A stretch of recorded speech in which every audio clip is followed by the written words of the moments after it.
The Cowboys are so tragic this season, it's becoming not even fun to make fun of them anymore. Maybe we should turn our attention to the Green Bay Packers. Time for this week's NFC Squad.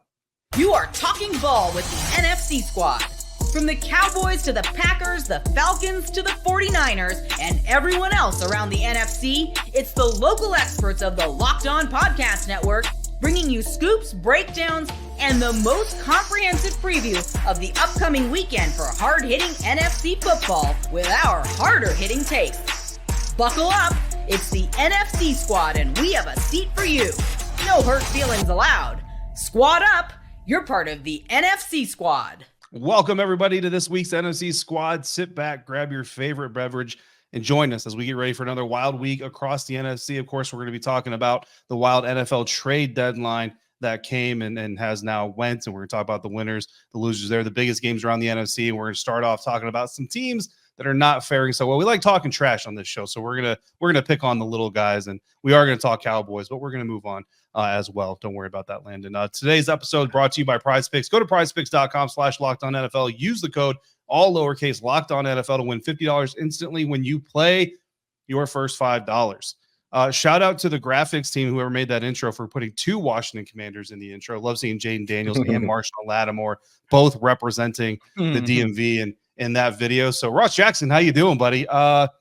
We're gonna start with you. So we'll come back to you here in a minute. Host of Locked On Saints, James Yarko, host of Locked On Bucks, coming through. Aaron Freeman, host of Locked On Falcons, the only one who knows what winning is like these days. Landon McCool, host of Locked On Cowboys, doesn't get a whole lot of that. Gino Camilleri, I don't know why I was about to call you Macalary, but hey, whatever. Gino Camilleri. I like it. I dig it. Eagles. Another in 2 weeks, the hopes around these neck of the woods is that the Eagles will not know what winning looks like, but I can't lie and say that I don't want the Eagles and the Commanders to both continue winning until that Thursday night matchup. Let's make that an epic one.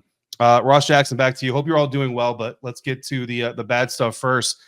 New Orleans Saints lost, and Ross is only 1 point loss, but it was to the Carolina Panthers, which if you do the adjusting, we don't have Locked On Packers host Peter Bukowski to do the full math for us, but I'm pretty sure that equates to like a 40-point loss against anybody else. It results in the firing of the head coach and results in not a fire sale, right, but the trade of Marshawn Lattimore. Now, you mentioned on Locked On Saints that Marshawn Lattimore trade talk is not new, so I want to ask you directly, is the Marshawn Lattimore trade directly connected to losing this season and, of course, losing to the Panthers most recently, or are the two things not really happening at the same time, just kind of coincidentally happening in the same timeline?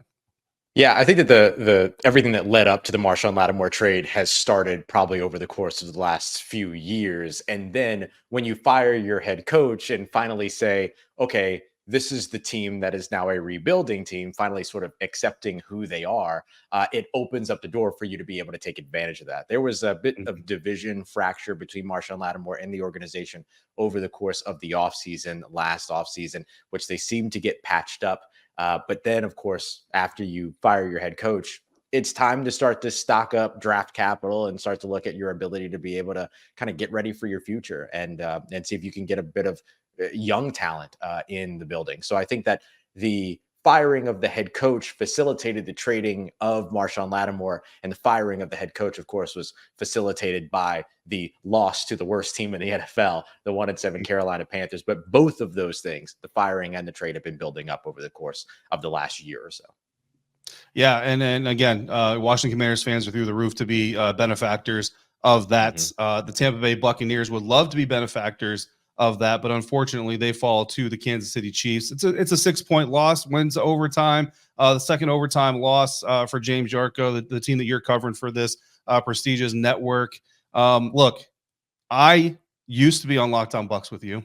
I disagree with quite a few things you said in your post-game episode. It was a great episode, don't get me wrong, but I disagree with quite a few things, including your assertion that the Buccaneers not only could, but will make the playoffs.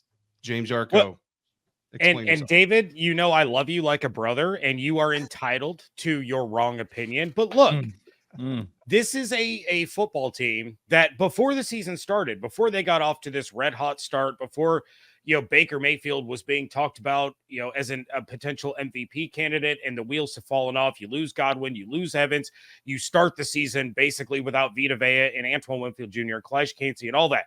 I had said this could be a 4-6 5-5 team at the bye week, and they will end up with double-digit wins. And that is still very much the case for a team that has a top 5 offense across the board and a bottom 5 defense across the board. You get past the 49ers this week, win or lose, and then you're on the bye. Mike Evans comes back. The Buccaneers' remaining opponents have a .319 winning percentage. You get the Giants, you get the Saints, you get the Panthers twice, you get the Cowboys. The Bucs are going to be a 10-win football team. You can mark it down, today's date, and at me all you want. The Bucs are still in the playoffs. The emphasis on the Cowboys was absolutely unnecessary there, James. Absolutely. It's not my fault that you're on team. That was absolutely unnecessary. The only saving grace that you have is that's a primetime game, and the Bucs can't win primetime games. You think we want to be in a primetime game right now? Oh my God, I've got nothing primetime Cooper Rush. I got primetime games coming out of my butt right now. I wish I could give away these primetime games for draft picks. You and me both, man. Greatest Sunday night football for a 7th rounder in 2027. Please. Speaking of unnecessary strays, if you missed last week's NFC Squad episode, you need to go back and check it out. But in that episode, Locked On Packers host Peter Bukowski, who I was holding off because I was hoping he would be his usual late self and we could bring him in here for this. But he decided to take a very unnecessary. We're talking about the NFC North, guys, and he throws a shot at the Philadelphia Eagles, who are certainly not in the NFC North. And Gino Camilleri had a very solid response to it. The Philadelphia Eagles come out winners 28-23 over the Jacksonville Jaguars, while the Green Bay Packers lose at home to the Detroit Lions 24-14, a 10-point loss to a team that's only going to play outdoors, I think, twice all year long in Lambeau Field. Gino Camilleri, since Peter Bukowski is not here to take his medicine, let's go ahead and give it to him anyway. We'll make sure that Ali Bronson gets it to him promptly. I mean, when he wants to show up next time, he could keep ducking me, but we know that we host the show every Tuesday at the same exact time, but it's okay. I mean, you could talk a lot about Jared Goff and just accept the belt to rear end kicking that you were going to get, but Peter wanted to big brain it and say that it was a 2-team race and Minnesota wasn't even in that race. Malik Willis, I talked to a lot of my friends that support the Packers, and they said maybe he was the guy to play in that game the other day. And I might sound a little crazy and people might hate me, but sometimes the truth hurts. And Peter Bukowski, I told you got to be humbled by Jared Goff a little bit. It's a tough medicine to swallow, but it happened. But let's talk about the Philadelphia Eagles because they're a pretty good football team, a team that did beat the Green Bay Packers. Hopefully, we can get flexed out of America's Game of the Week, Landon, because the Eagles are now on potentially what is the longest flex spree in the league. 2 weeks in a row. I want to start a new record. 3 weeks in a row. I don't want to be in prime time. The 1 o'clock, 4 o'clock Eagles, those are the guys to watch because when they're in the bright lights, yeah, it's sketchy. Yeah, of course, the Eagles are facing the Cowboys this week, and if they win, they will be 7-2 heading into the following week. That's all. I'm straight up looking past the Pittsburgh Steelers, which is okay because I'm a media member and it doesn't matter. Are you worried about that? Are you worried about the look ahead? Of course I am. Of course I am. But I just want an 8-2 Commanders, 7-2 Eagles game on Thursday Night Football. That's all I want in this world. So hopefully we can get it. There's a big trade that went down. I've referenced it. You might have heard about it. That went down on Tuesday. That's going to impact whether or not the Washington Commanders can get to that 8-2 mark against to face the Philadelphia Eagles, I should say, against Pittsburgh Steelers. We'll talk about that and the rest of the trade deadline moves that happen around the NFC coming up next on today's episode of NFC Squad, part of the Locked On Podcast Network, your team every day. Hey, NFL fans, remember our great partner, Ultimate Pro Football GM? Well, they're back, and this episode is brought to you by Ultimate GM, and they have added an amazing new game mode. I need to tell you about the game that has you step into the shoes of a football franchise GM and lead it to glory. Now has a head coach career mode. So on top of getting to build your dynasty by drafting players, signing free agents, and hiring coaching staffs, you also now get to call offensive plays during the game as well. And additionally, you're going to dig the new tools you can work with, such as individual training camps and upgraded negotiation systems. So this fun and realistic game just got a lot better. If you already have it, just update it. And if you don't have it, you can download it right now. It is a must-have. Ultimate Pro Football GM is completely free, no ads, and it's 100% playable offline. And here's a special offer for Locked On fans. Use the promo code Locked On NFL, all caps, inside the game store to receive a free boost to your franchise. So make sure you get it. This perk is going to jumpstart your play and give you the advantage you'll want in creating your dynasty. To download the game, just visit ultimate-gm.com or look it up in your app stores. Ultimate Pro Football GM. Start your dynasty today. Today's episode is also brought to you by PrizePicks, and with PrizePicks, you can now win up to 100 times your money with as little as 4 correct picks. You make 2 to 6 picks on more than or less than on player stat projections for the week's games coming up. And with just as few as 4 correct picks, you can win up to 100 times your money. PrizePicks is the best way to get action on sports in over 30 states, including California, Florida, Georgia, and Texas. So sign up today and you'll get $50 instantly when you play $5. You don't even have to win that $5 ticket to receive the $50 bonus. It is guaranteed. So if you go through the player stat projections and you think this receiver is going to get more than his projected stat line, this running back is going to get less than his projected stat line, whatever it is, throw it together, 2 to 6 players, and you can win real money. Cook up your hot takes with your friends and win this football season. Download the app today. Use the code LOCKEDONNFL to get $50 instantly after you play your first $5 lineup with PrizePicks. Run your game. Going around the NFC at the trade deadline. Thanks again for joining us here for this week's NFC Squad episode, all part of the Locked On Podcast Network, your team every day, joined by some illustrious hosts here from around the NFC. The most illustrious being Aaron Freeman of Locked On Falcons. And Aaron, I'm going to start this next question with you. Marshawn Lattimore traded from the New Orleans Saints to the Washington Commanders. You know him pretty well from covering the Atlanta Falcons. The Detroit Lions make a big move in getting Zadarius Smith from the Cleveland Browns. And, of course, arguably the biggest trade of the day across the NFC. Landon, you're not escaping this one, buddy. The Dallas Cowboys going all in on Jonathan Mingo from the Carolina Panthers. Aaron Freeman, which of these trades is going to have the biggest impact on this year's playoff race? I mean, the obvious answer is Zadarius Smith with the Detroit Lions. Jonathan Mingo, right. Yes. Because, the Lions are definitely making the playoffs. Washington's making the playoffs as well, I think. But I think with the Lions, they needed a pass rusher. We've talked about it on the previous squad episodes. With losing Aiden Hutchinson, that potentially is going to really impact their defense. And Aiden Hutchinson had been their entirety of their pass rush. So they just needed someone competent in that building that can get reliable pressure in addition to all the other players that they have. So I think it's obviously Zadarius Smith. I think Marshawn Lattimore is going to be a big upgrade in Washington. And of course, Jonathan Mingo is going to be a massive upgrade for Turpin, Kavion Turpin, whatever that guy's name is, I guess, maybe, probably, sure. Yeah. Or Brooks. Yeah. I mean, Landon Another McCool, guy you've never you take heard. you take a lot of flack on this show, and you don't deserve it. It just kind of so happens that we launched the NFC Squad show right around the time the Dallas Cowboys was bottoming the heck out, if I could speak English for a living. Landon, look, you don't deserve all the crap. The Cowboys, do they deserve all the crap? What's up with the Jonathan Mingo trade, and how much is really being piled on top of this move? Well, first of all, for all the time that I spend in the barrel on this show, I'm glad we got a quarterback named Cooper who's going to be starting for us next week. Second of all, I think that this trade in general to me was the problem is twofold. The slight overpay. They probably should have traded a 5th round instead of a 4th round for Mingo. They get him for 2.5 years. I like the idea of having this sort of wide receiver on this offense. This is something that they've been chasing for a while. The problem is that they overpaid for it slightly. Clearly, the reason Jerry wanted to do it was to change the story from the fact that they had to put Dak on IR today, which on any other day, in the world would have been a huge story that they're putting Dak Prescott on IR. Jerry changed the story. He basically said both things on the radio show in the same breath. It was quite impressive. He announced that we're trading for a wide receiver. Dak Prescott's going on IR as well.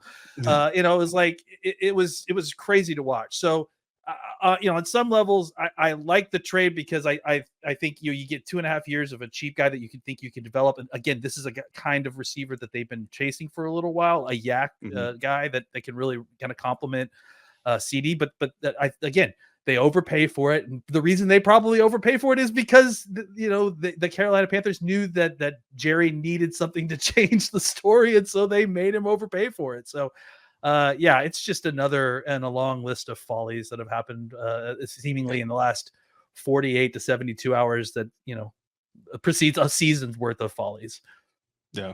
It's amazing how many times we talk about Jerry Jones making decisions and doing things specifically to direct the narrative. And I just got done covering a coach not that long ago who's doing the exact same thing. It cost him his job. Of course, Jerry Jones isn't going to fire himself. Ross Jackson, Locked On Saints. We've already talked a little bit about the Marshawn Lattimore trade. Obviously, I feel like that's going to have a big impact on what happens down the road with the Washington Commanders and therefore the playoff race. But the question that a lot of people have around trades like this, multiple picks getting swapped. Washington is sending a 3rd-round pick, a 4th-round pick, the 6th-round pick that the Saints originally sent to them in a previous trade going back to New Orleans. Washington's getting Lattimore and the Saints' 5th-round pick. How do you feel about the compensation? Do you agree with those who say that the Saints got robbed and that Adam Peters is just fleecing people like John Lynch usually does? What do you think about the compensation package here for New Orleans on the side of things? I don't know what people expected you to be able to get for Marshawn Lattimore. I don't know what the expectation was in terms of that, but I think getting a 3rd-round pick was exactly the expectation. And then being able to advance a 5th-round pick to a 4th-round pick might look like something because the Saints will have an early 5th-round pick and the Commanders will have a late 4th-round pick, or excuse me, an early 5th-round pick, and then the Commanders will have a late 4th-round pick, that it doesn't look like that much. But then when you add in all the compensatory picks that will be added by the time that the draft actually rolls around, that takes a 7 to 8 spot move, a 5 to 6 spot move, and turns it into a 12 to 15 spot move. And that ends up being a positive for New Orleans. And so I think at this point, you've got 2 3rd-round picks, 2 4th-round picks. That's equivalent to potentially having a 2nd-round pick if you need to trade up at some point to go up and grab somebody. So I think considering how aggressive the Saints typically are in the draft, which maybe they don't need to be this time around, maybe the buckshot approach is maybe better than trying to go up there and trade for guys that you want and ending up in another Marcus Davenport situation like they did back in 2018 might be the better situation. But I think this is exactly the trade compensation that all of us expected that the Saints were going to be able to get back from the Washington Commanders. So to see them finally not trading with Howie Roseman for peanuts was a nice adjustment. You don't want Trevor Penning again. You don't want his younger brother Jared in the draft this year. Well, and speaking of some of the other teams that could have been in the mix, my favorite Saints reporter, no offense to you, Ross Jackson, my favorite Saints reporter over at lasports.net, his name is Ross Jackson. You might have heard of him. Mentioned that there were multiple teams in this conversation and that basically the Saints chose the compensation package that the Washington Commanders were sending over. Can you share a little bit of, do you know what the other compensation packages are? Or do you think they were even very close? Because it's not a big deal, right? But the Commanders and the Saints do play this year, and Saints fans are obviously going to hate to see Marshawn Lattimore come back to Louisiana and pick off Derek Carr and run it back for a touchdown and do all that kind of stuff that he's going to do. Yeah, that's all assuming he's on the field, right? And so I think that the big thing. There you go. No, I'm just kidding. I'm kidding. But I will say that there has been a long list of New Orleans Saints players that haven't made it back to the field on opposing teams when they play against the Saints. I think CJ Gardner-Johnson broke that streak earlier on this season. I think Jameis Winston will again in a couple weeks. So we'll see what goes on when it comes to Marshawn Lattimore. But I don't know the trade packages in particular, but I do know that the Los Angeles Chargers were involved. I have heard that the Baltimore Ravens were involved, but I haven't been able to fully confirm that. But I had heard that Baltimore checked in on that. I think that their eventual trade for Tre'Davious White ends up kind of showing you that they were at least in the market or at least checking in. And then I heard of course, that the Kansas City Chiefs were a part of it, which everyone has heard about as well. So that was another team that was kind of in the mix. But I would imagine that sending Marshawn to a place where he could win, which rules out the Chargers a little bit, and then also gives them a good return for their trade. I think that that's maybe where the Chiefs and the Commanders ended up separating themselves a bit. Yep, absolutely. And James, look, I know everything that you said, and I hear what you're saying, and I don't necessarily disagree with you all the way, but the casual fan that doesn't watch the Buccaneers every single day is going to look at a 4-5 record, the losses that they have, the injuries that they have specifically, and say, how is it that nobody is talking about Jason Light potentially being in the conversation to trade for Mike Williams, who eventually goes to the Pittsburgh Steelers? Why can you justify for Jason, not that Jason needs you to be his mouthpiece for him, but why would the Buccaneers not be trying to add some talent to this offense with the injuries that they've suffered? Oh, I can absolutely justify that. And look, this is not a team that you go all in on. Even before the injuries, there were still too many holes on the defensive side of the ball. They need another starting corner. Jamel Dean wasn't cutting it. He needs to be replaced. KJ Britt not cutting it, needs to be an upgrade there. The edge, the edge rush, not there. So this isn't a team that you go all in on. And even though they lose Chris Godwin, you get Mike Evans back. Chris Godwin kind of overshadowed in his injury it's a contract year for him. You're not going to go out and you're not going to spend draft capital when you're already missing a 6th round pick for next year, on top of spend your cap space and risk not being able to bring Chris Godwin back. That is going to be the number one priority.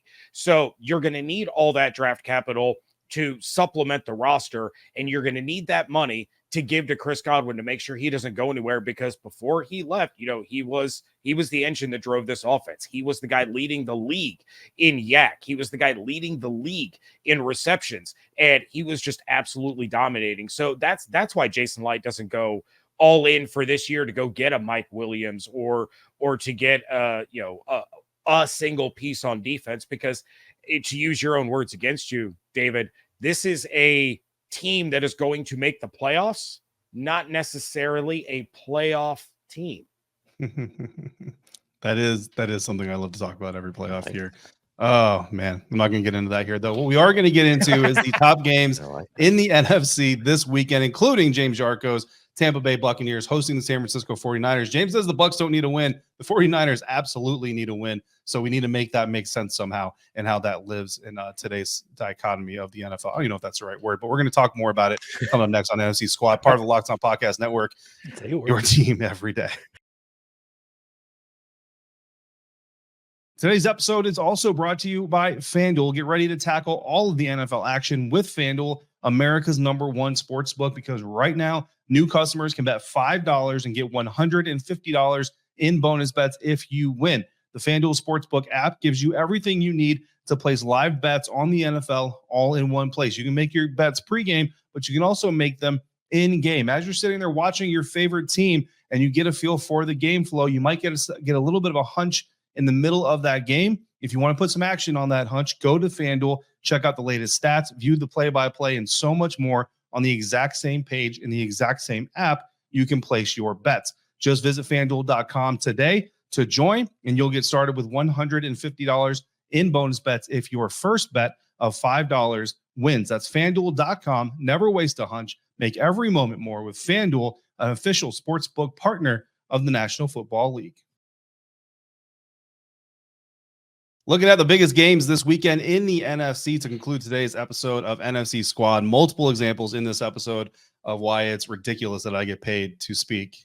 Landon McCool. So we've got an NFC North version of this question that we've got to ask you here. One of the biggest games in the NFC this weekend, Philadelphia Eagles visiting the Dallas Cowboys. No Dak Prescott. What's up with CeeDee Lamb?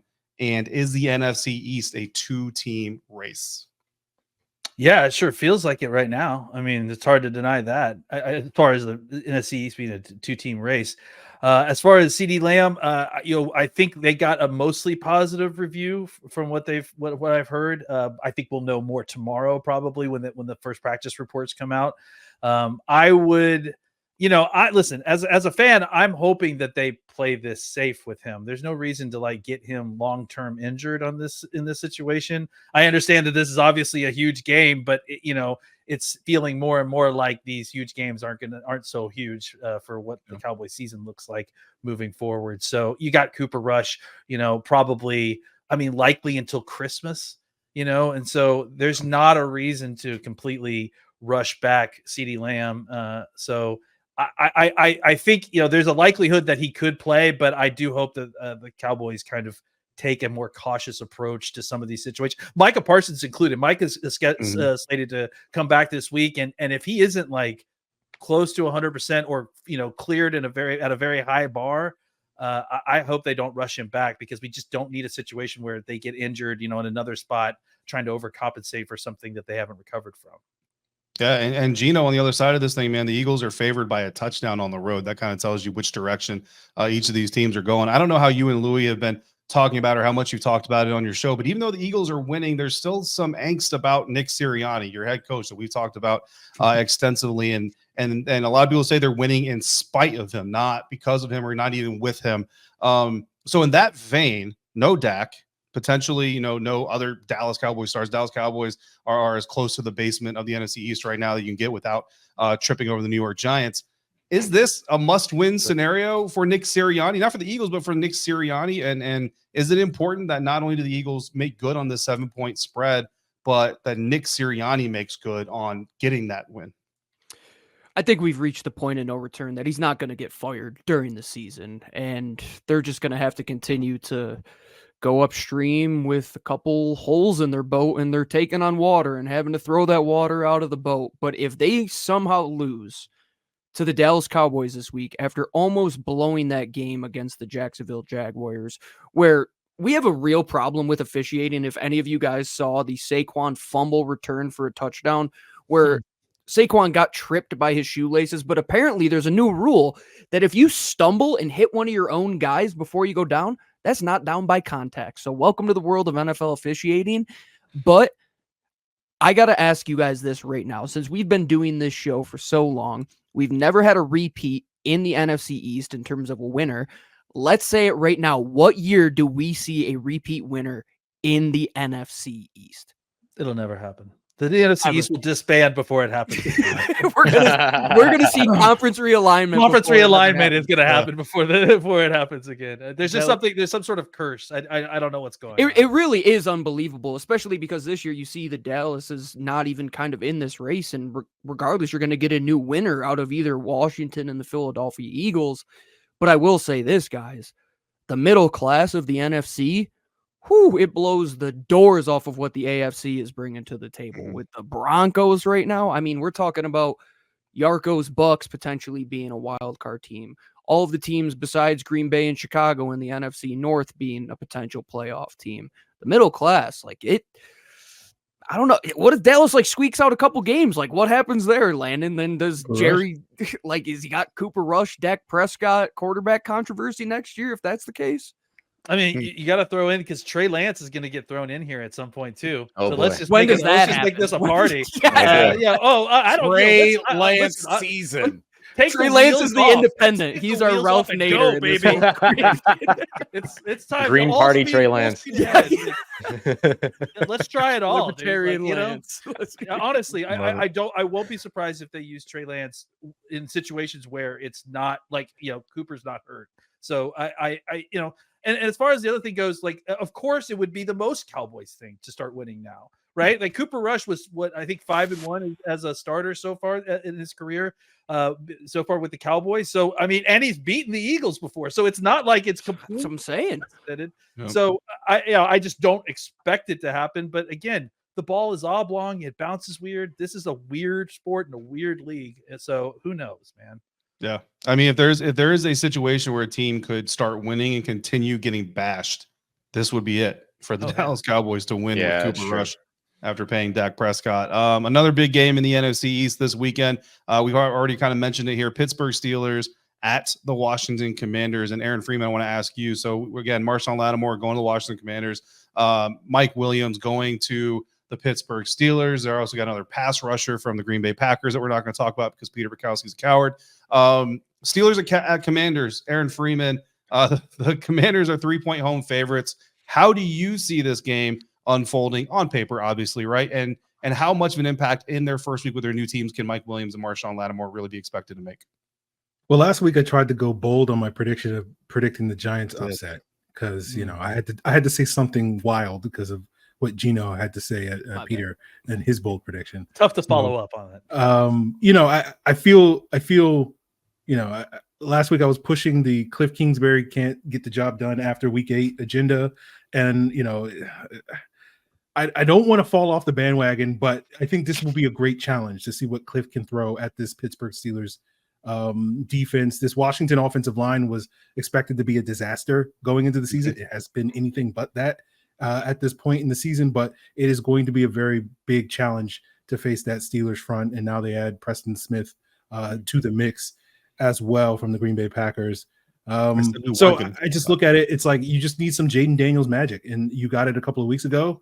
And if they can get it again, they'll certainly have a chance against this Steelers team. That the Steelers are just kind of like the least sexy team that just finds ways to win. It's just old school.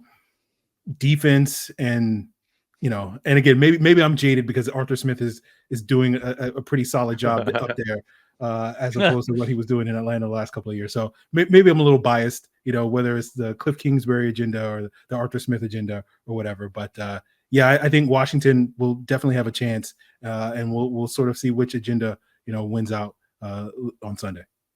I actually just put this together because Dan Quinn is on the sideline. This is kind of like the game where the Atlanta Falcons fans look at some of these coaches and be like, man, we had all these dudes. We had all these dudes for stuff. Hopefully they like Raheem Morris anyway. So we're doing it. We're doing it. It's Kirk Member. We're doing it. There you go. Look, a lot of chip blocks coming for that Pittsburgh Steelers pass rush. I can tell you that. That's how they shut out Myles Garrett. That's how they impacted the New York Giants pass rush. So obviously it's what they're going to do to try to impact the Pittsburgh Steelers pass rush. But an interesting game certainly coming up there. We got a lot of interesting things going on this weekend. Just like we wrapped up last week's NFC Squad, I want to hit two bold predictions, both coming from the NFC South. James Yarko, whose Buccaneers don't need to win against 49ers. Doesn't matter. Whatever. We can take it or leave it. Just like Illinois going up against Ohio State. Doesn't matter if they win. It's whatever. Man. James Bro, Yarko, they haven't played in a decade. Hey, what are we even talking First about? of all, James Yarko sent me a picture of Gerzon Johnny Newton from James attended the Illinois Fighting Illini football game last week. I'm sure it was amazing. Sent me a picture of Johnny Newton boldly presented there. I showed it to Johnny. I told James I was going to show it to you. He said to thank you for sending that to me so I could show it to him. He was really blown away by that. So I'll make up for the trash talk a little bit. Anyway, There you go. James Yarko, bold prediction for week. Oh man, what is this? Week 10. Oh goodness. Man, I just gave you like a 2-minute dialogue to prep. Yeah. For a bold prediction. Ross Jackson, Locked On Saints. What's your bold prediction? I thought you were gonna like bold prediction for this specific game, just bold prediction in general. Kirk Vember ends early with 3 picks. Nice. That's very close to what my bold prediction is, which is that the Darren Rizzi-led New Orleans Saints, who are now in what I'm going to be calling relentlessly their Riz era, and you can't stop me from doing that. We have to find a way to stop him. It's the era of Riz. The New Orleans Saints will win at home against the Atlanta Falcons on Sunday. I love that. We need all the graphics in the world for that. Listen, Ross Jackson turned me on to the video of Arthur Smith very angrily yelling about Dennis Allen, saying, no, I'm going to be the first one to get fired, not you. That's not actually what they're yelling about. But in that video, new head coach of the New Orleans Saints has a feature role in it. It was a great video. I've watched it, but I never watched it from that angle. Go back and check it out if you haven't seen it before. And make sure you come back next week. Check out this episode of NFC Squad. We're doing this every single week. Each of us are here with you every single day, bringing you the latest on all your favorite NFL teams. So make sure you're following and subscribed so you don't miss a minute of this great NFC coverage, all part of the Locked On Podcast Network, your team every day.